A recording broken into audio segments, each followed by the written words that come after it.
আগামী জাতীয় সংসদ নির্বাচনে 237 আসনে প্রার্থী ঘোষণা করেছে হারু প্রার্থী বিএনপি। হারার আগে হারু প্রার্থী বলা ঠিক না, কিন্তু ওরা পণ করেছে হারিবেই।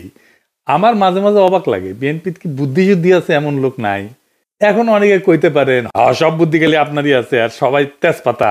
তাহলে আসেন আমরা অঙ্ক কইসা বুঝে দেখি, কেন বিএনপি যা সিট পাইতো তার চেয়ে কম সিট পাইবে এমনি নমিনেশন ঘোষণা করায়। দুনিয়াতে যা রীতি বলে জানি তা অনেক ট্রায়াল আর এররের পরে স্ট্যাবলিশড হয়, প্রতিষ্ঠিত হয়, তারপরে সবাই মেনে চলে। যেমন ধরেন পরীক্ষার আগে গোল জিনিস খাওয়া যায় না, তাই না? আলু রসগোল্লা চমচম করলে খাওয়া যায়, চমচম খাবার পারেন, লম্বা আছে, আলু খেলে পরীক্ষাত গোল্লা পাবেন। সেই রকম জাতীয় সংসদ নির্বাচনে কখন প্রার্থী ঘোষণা করা হয় তার কিন্তু একটা রীতি আছে। সেই রীতি কি এবং কেন সেই সময়ে প্রার্থী ঘোষণা করা হয়, আসেন সেটা এটা বুঝে দেখি। আমি বাংলাদেশের 4টা সাম্প্রতিক জাতীয় সংসদ নির্বাচনের প্রার্থী ঘোষণার সময়কাল ধারাবাহিকভাবে বর্ণনা করতেছি, যাতে আপনারা পুরো প্রক্রিয়াটা সময়ের ক্রম অনুসারে পরিষ্কারভাবে বুঝতে পারেন। 2008 সালের নির্বাচন, ভোটের তারিখ ছিল 29শে ডিসেম্বর 2008 সাল। তফসিল ঘোষণা হয়েছিল 24শে নভেম্বর 2008। প্রধান দলগুলা প্রার্থী ঘোষণা করছিল কখন? আওয়ামী লীগ, বিএনপি এবং মহাজোট, মানে 4 দলীয় জোট উভয়, ডিসেম্বরের 10 থেকে 15 তারিখের মধ্যে। তার মানে ভোটের 15 থেকে 20 দিন আগে চূড়ান্ত প্রার্থী ঘোষণা করছিল। 2014 সালে যদি সেখানে বিরোধী দল সবাই নির্বাচন বয়কট করছিল, তো ভোটের তারিখ ছিল 5 জানুয়ারি 2014।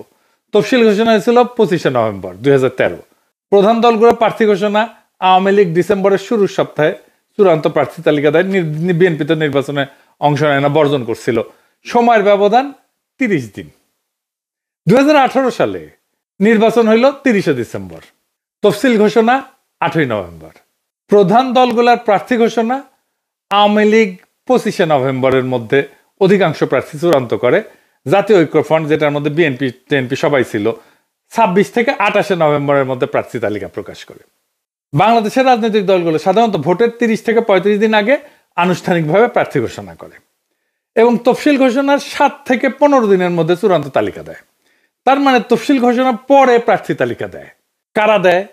বড় দলগুলো দেয়। কেন দেয় আসেন সেটা বুঝে দেখি। এই জায়গায় আছে রাজনৈতিক কৌশলের প্রশ্ন। বড় দলগুলা প্রার্থী তালিকা যত দেরিতে প্রকাশ করে তত বেশি সময় তারা স্থানীয় জোট, আপোষ, নেগোসিয়েশন, সম্ভাব্য বিদ্রোহী প্রার্থীদের সামলানোর সুযোগ পায়। ছোট দল বা জোটের ক্ষেত্রে প্রার্থী ঘোষণা আগে ভাগে করা হয়। আমরা এটা হিসাব কষে দেখাই দেব যেন বেশি সময় ধরে প্রচারণা চালাইতে পারে। এবার আমরা একটু দেখি যে ছোট দল আসলে কি আগে প্রার্থী ঘোষণা করে। 2008 সালে আমরা তো দেখছি তফসিল ঘোষণা 24শে নভেম্বর 2008, ভোটের তারিখ 29শে ডিসেম্বর 2008। ছোট দলগুলা মানে জাতীয় পার্টি এরশাদ 28শে নভেম্বরের মধ্যে অধিকাংশ প্রার্থী ঘোষণা করে।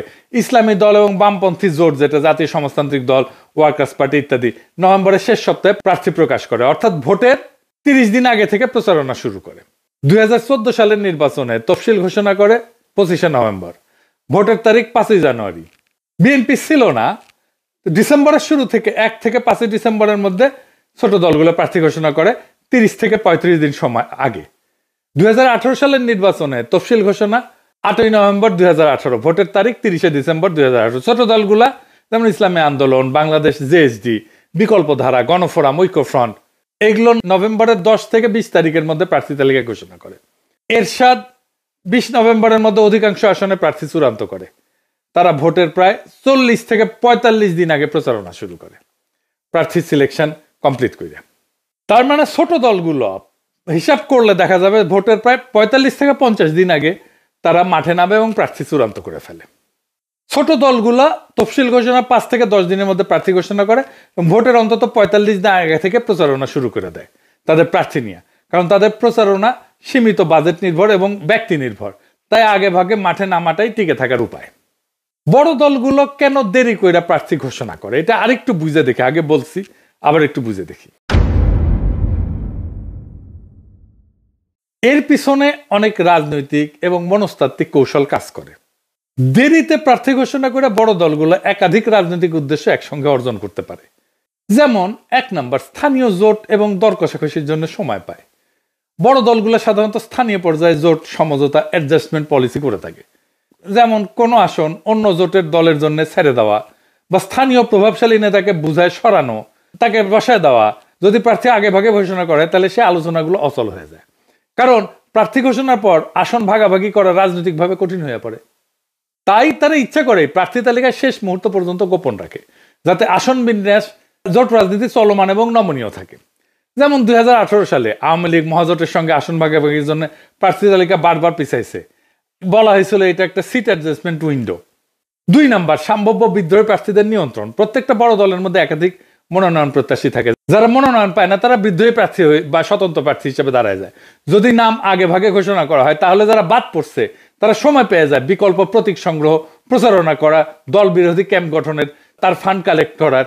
তাই দলগুলা বিলম্ব করে যাতে বিদ্রোহীদের সময় কমে যায় এবং শেষ মুহূর্তে তারা যেন সংগঠিত হইতে না পারে। 3 নাম্বার, প্রতিদ্বন্দ্বী দলগুলো তার প্রার্থী নির্বাচনের কৌশলটা জানা এবং পাল্টা চাল দেওয়া। বড় দলগুলো অনেক সময় বিপক্ষ দলের প্রার্থী তালিকা আগে ভাগে পর্যবেক্ষণ করে তারপর নিজেদের তালিকা প্রকাশ করে। এতে তারা দেখতে পারে কারা মাঠে শক্তিশালী, কারা দুর্বল, কোন আসলে সেফ বেইট। তারপর তারা নিজের মনোনয়ন সমন্বয় করে এমন প্রার্থী দেয় যারা সেই এলাকায় ব্যক্তিগতভাবে জনপ্রিয় বা আর্থিকভাবে শক্তিশালী। খুবই সিম্পল হিসাব। 2008 সালের নির্বাচনে আওয়ামী লীগ বিএনপি জোটের প্রার্থী তালিকা প্রকাশের পর কিছু আসনে কৌশলগতভাবে প্রার্থী বদল করছিল। কিন্তু 4 নম্বর, গণমাধ্যমের অ্যাটেনশন ম্যানেজমেন্ট। আর কি, প্রার্থী তালিকা প্রকাশ করাটাই বড় দলের জন্য একটা মিডিয়া মোমেন্ট। কিন্তু সাংবাদিক, ভোটার, প্রতিদ্বন্দ্বী সবাই তখন মনোযোগ দেয়। তাই বড় দলগুলো এই ঘোষণাটাকে একটা রাজনৈতিক নাটকীয়তা বা কৌশলগত সময় নির্ধারণের ইভেন্টে পরিণত করে। তাই দেরিতে প্রকাশ মানে মিডিয়ার ফোকাস ধরে রাখা, আলোচনা দীর্ঘায়িত করা এবং প্রচারণার মোমেন্টাম বজায় রাখা। 5 নম্বর, আভ্যন্তরীণ দ্বন্দ্ব ঠান্ডা রাখা। অনেক সময় দলের কেন্দ্রীয় নেতৃত্ব একাধিক লবির মধ্যে ভারসাম্য রাখতে চায়। আগে ভাগে প্রার্থী ঘোষণা করলে লবিগুলোর চাপ বাড়ে, ক্ষোভ, গণবিক্ষোভ, এমনকি প্রার্থী বর্জনের মতো পরিস্থিতি তৈরি হয়। তাই দলগুলো শেষ মুহূর্তের একটা সেটেলমেন্ট প্যাকেজ দেয়। কাউকে এমপি প্রার্থী, কাউকে ভবিষ্যৎ পদ, কাউকে প্রতিশ্রুতি দেওয়া দলের ঐক্য রক্ষা করে। নির্বাচনের একটা ইকোনমি আছে। এই নির্বাচনী ইকোনমিটাকে ম্যানেজ করা, এটা প্রভাব কেনা বেচা নিয়ন্ত্রণ করা। যেমন প্রার্থী ঘোষণার পর থেকে ভোট পর্যন্ত অর্থ, প্রভাব, পৃষ্ঠপোষকতা এগুলো সক্রিয় হয়।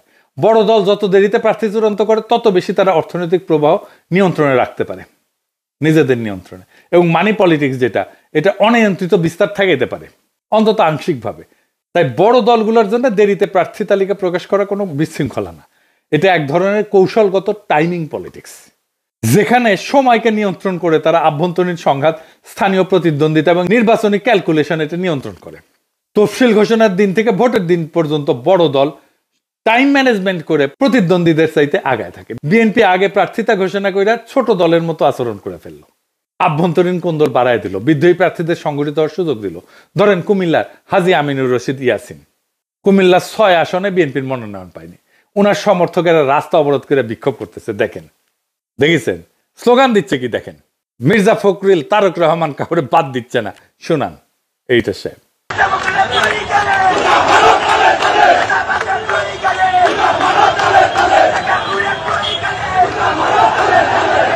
উনি কিন্তু ভালো মানুষ, ইয়াসিন সাহেব ধান্দা করার জন্য রাজনীতিতে আসেন না। আমি শিওর উনারে বিএনপির বিরোধীরা মনোনয়ন দিলে বিএনপির প্রার্থী হাইরা যাবে।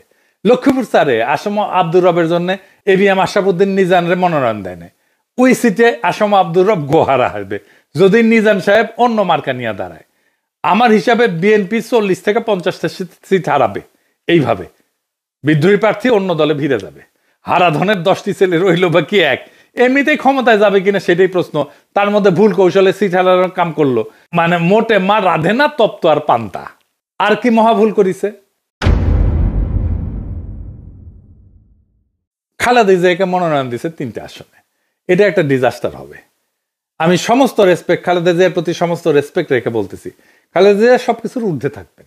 ওনারে আমরা সবকিছুর ঊর্ধ্বে রাখতে চাই আর ওরা বিএনপির নেত্রী বানাইতে চায়। উনি কেন ইলেকশন করবেন? উনি প্রেসিডেন্ট হবেন বাংলাদেশে, বিএনপি বাদেও যে কোনো দল ক্ষমতা আসলে খালেদা জিয়া প্রেসিডেন্ট হিসেবে প্রথম পছন্দ থাকতেন। উনাকে উনার শরীরের এই অবস্থায় ইলেকশনে নামাইয়া তো বিএনপি তার দুর্বলতা প্রকাশ করলো। মানে ম্যাডাম তো গত 14 মাসে কোনো পলিটিক্যাল কাজে যুক্ত ছিলেন না, উনি সেরিমোনিয়াল প্রেজেন্স যেখানে দরকার সেখানে থাকবেন, যেখানে শারীরিক সক্ষমতা লাগে সেখানে ওনাকে টাইনে আনা তো মোটেই ঠিক না। উনি কি সংসদের মিটিং এ থাকতে পারবেন? পারবেন না। উনি কি এলাকায় যাইতে পারবেন? পারবেন না। এমনকি উনি কি 3টা এলাকায় গিয়ে একটা করে নির্বাচনী সভা করতে পারবেন? পারবেন না। এমপি হওয়ার কাজ তো সিরিয়াস ফিজিক্যাল স্ট্যামিনার কাজ। তাহলে বিএনপি কেন ওনারে ভোটে দাঁড় করাইলো? করুণা বা সিম্প্যাথি ভোট পাওয়ার জন্য?